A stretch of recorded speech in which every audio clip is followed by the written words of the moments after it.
সালামু আলাইকুম। Breaking news. মাত্র কিছুক্ষণ আগে কন্টেন্ট ক্রিয়েটর তৌহিদ আফ্রিদি, বাবার নামের চেয়ে যার নামটা বেশি মানুষ চিনে, এমনকি বাংলাদেশের ইয়াং জেনারেশনের কাছে বলেন, বিভিন্নভাবে বলেন, তৌহিদ আফ্রিদি একজন জনপ্রিয় কন্টেন্ট ক্রিয়েটর ছিল।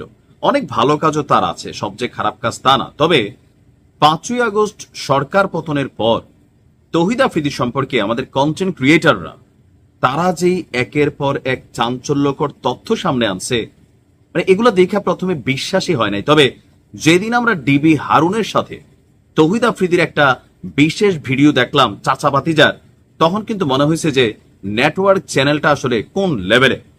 তো তৌহিদ আফ্রিদি এই 5ই আগস্ট পরবর্তী সময় দীর্ঘ 1 বছর কোথায় ছিল, আজকে কোথায় কিভাবে তিনি ধরা খাইয়া গেলেন, বা তার অবস্থান কিভাবে প্রকাশিত হয়ে গেল, আসুন দেখি আজকের ভিডিওতে আপনাদেরকে তথ্যগুলো দিচ্ছি। আজকে আমি যখন নিউজটি করছি রবিবার রাত প্রায় শেষের দিকে, মাত্র কিছুক্ষণ আগে বরিশাল থেকে তাদেরকে বিশেষ অভিযান পরিচালনা করে গ্রেপ্তার করা হয়েছে। কিছুদিন আগে যখন তার বাবাকে গ্রেপ্তার করা হয়েছে, তখন আলোচনায় ছিল তৌহিদ আফ্রিদিকে গ্রেপ্তার করতে হবে। আপনার বরিশাল কোতোয়ালি মডেল থানার ওসি যিনি আছেন মিজান ভাই, তিনি বলছেন যে বরিশাল নগরীর বাংলা বাজারে যে এরিয়া আছে সেখানে তৌহিদ আফ্রিদির অবস্থান প্রযুক্তির মাধ্যমে শনাক্ত করা হয়েছিল, এবং কি তথ্য ছিল যে তৌহিদ আফ্রিদি আছে। তো কোথায় আছে? সেখানে একটি ডায়াগনস্টিক সেন্টার আছে, সেই ডায়াগনস্টিক সেন্টারের পাশের একটি বাসায় তৌহিদ আফ্রিদি অবস্থান করছিল। গেল কয়েকদিন আগেই তৌহিদ আফ্রিদি নিজেও জানাইছিল যে সে বরিশাল আছে তার বাবাকে নিয়ে, তার বাবা গ্রেপ্তারের আগে পলাতক অবস্থায় আছে, হয়তো আত্মীয় স্বজন অথবা বিশেষ শোভাকাঙ্ক্ষীর কাছে আছে। বাট গেল কয়েকদিন যাবৎ তার বাবার বিরুদ্ধে যে মামলা, বা তার বিরুদ্ধে আপনার বৈষম্য বিরোধী জুলাই যোদ্ধারা যেই আলটিমেটাম দিয়েছে সরকারকে, তখনই কিন্তু নড়ে চড়ে বসেছে প্রশাসন। তো তাদের বিরুদ্ধে অভিযোগ কি? এই মুহূর্তে তৌহিদ আফ্রিদিকে গ্রেপ্তার করে কিন্তু ঢাকায় পাঠিয়ে দেওয়া হয়েছে বিশেষ নিরাপত্তা দিয়ে।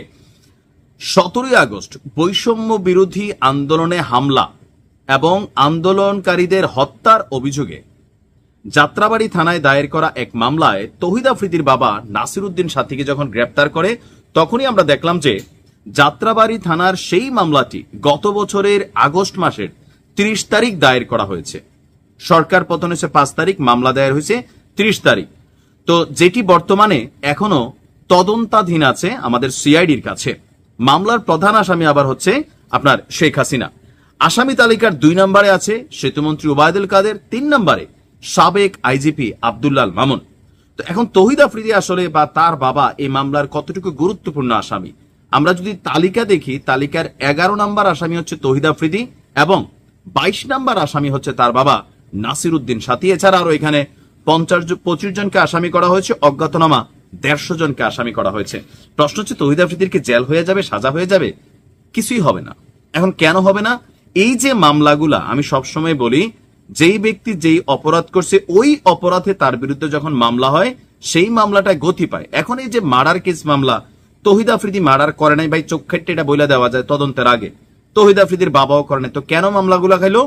রাজনৈতিক সংশ্লিষ্টতা, অথবা আওয়ামী লীগ সরকারের চাটুকারিতা, অথবা ডিবি হারুনের সাথে সখ্যতা, অথবা 5ই আগস্টের আগে এই বাংলাদেশের কন্টেন্ট ক্রিয়েটরদেরকে চাপ দেয়া, সরকারের পক্ষে বিভিন্ন ধরনের অনৈতিক কর্মকাণ্ড করানোর জন্য তৌহিদ আফ্রিদি ফোনে টাকা দিয়া, প্রশাসনকে দিয়া, চাপ দিয়া, এই যে কন্টেন্ট ক্রিয়েটরদেরকে এক ধরনের জিম্মি করে রাখছিল, সেইটা ছিল তার বিরুদ্ধে মামলা যদি করা হয়তো, রিয়েল একটা মামলা হইতো। দেখুন, মার্ডার কেসের আসামি, 11 নম্বর আসামি, 22 নম্বর আসামি, তাও শেখ হাসিনার সাথে মামলার আসামি, আইনজীবী তো শেখ হাসিনার পক্ষেই লড়বে। তো এখানে বোঝায় যে এই মামলাগুলো খুব বেশি ধোপে টিকবে না। জাস্ট হচ্ছে জনগণকে একটু ঠান্ডা করার জন্য তৌহিদ আফ্রিদিকে গ্রেপ্তার করা হয়েছে। এর বাইরে আসলে এই মুহূর্তে কিছুই না। ইভেন এটাতে একটা শ্রেণীর মানুষ খুশি হলো, আরেক শ্রেণীর মানুষ এটাকে কিন্তু পজিটিভ নিচ্ছে না, যে এটা রাজনৈতিক প্রতিহিংসার শিকার এই মামলাটা। দেখা যাক কি হয়। ভালো থাকুন।